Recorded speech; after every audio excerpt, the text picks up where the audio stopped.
प्रेम जो गणित हुआ तो रिश्तों के समीकरण में बस कहीं उलझ कर रह गया।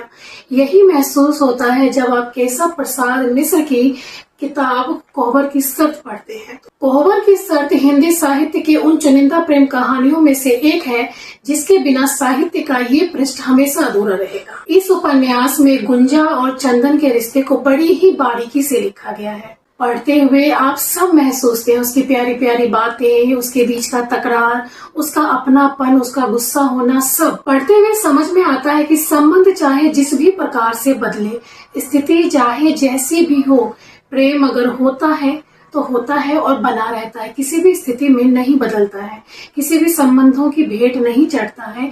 प्रेम कहने की चीज नहीं होती है, निभाने की बात होती है। खैर, इस किताब में गुंजा और चंदन के अलावा और भी किरदार हैं जो अपनी छाप छोड़ते हैं बड़ी ही मजबूती के साथ, चाहे वो वैद्य जी हो, रूपा हो, ओंकार हो, या फिर चाहे वो बाला ही क्यों ना हो।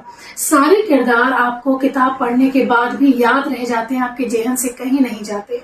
ग्रामीण पृष्ठभूमि पर लिखी गई ये किताब कोहबर की शर्त सन 1986 में आई थी। इसकी पृष्ठभूमि उत्तर प्रदेश और बिहार है, तो जाहिर सी बात है कि भाषा भले ही सरल है लेकिन आंचलिकता भरपूर है।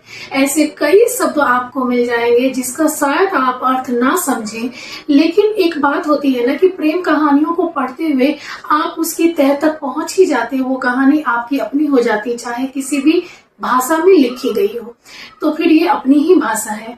आप इस कहानी को बड़े अच्छे से समझ पाएंगे और इसके साथ हो जाएंगे, इसके हर भाव को महसूस करने लगेंगे। दूसरा कारण ये भी है, ग्रामीण पृष्ठभूमि पर लिखी गई ये कहानी समाज के उन पिछड़े वर्ग के ऊपर लिखा गया है जहाँ शिक्षा व्यवस्था नहीं है, वहाँ पे अभाव है सुविधाओं का। तो मैं आपको बताते चलूं कि इस उपन्यास पर हिंदी सिनेमा में 2 फिल्में भी बन चुकी है और दोनों ही फिल्में बड़ी हिट रही, नदिया के पार और हम आपके हैं कौन। इसे भी हमेशा याद किया जाता है। लेकिन जानते हैं सबसे बड़ी बात क्या है, हिंदी सिनेमा में जो ये 2 फिल्में बनकर आई है और किताब की कहानी दोनों बहुत ही अलग है। शुरुआत में कहानी मिलती जरूर है लेकिन अंत अलग है, कहानी दुखांत है। आप रो पड़ते हैं। मैं पढ़ने के बाद बहुत समय तक इस किताब के प्रभाव में रही और मतलब क्या कहूँ, किस तरह से कहूँ। अगर आप सोचते हैं ना कि आप अक्सर पूछते हैं कि गुनाहों के देवता जैसी कोई कहानियां नहीं है, तो मैं आपको कहूंगी एक बार आप है ना कोहबर की शर्त पढ़कर जरूर देखिएगा।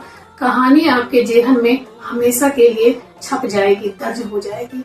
तो आप हमें जरूर बताइएगा कि आपको ये कहानी कैसी लगी, कोहबर की शर्त, और कौन से ऐसे पात्र हैं गुंजा चंदन के अलावा जो आपको बड़े ही प्रभावशाली लगे और याद रह गए।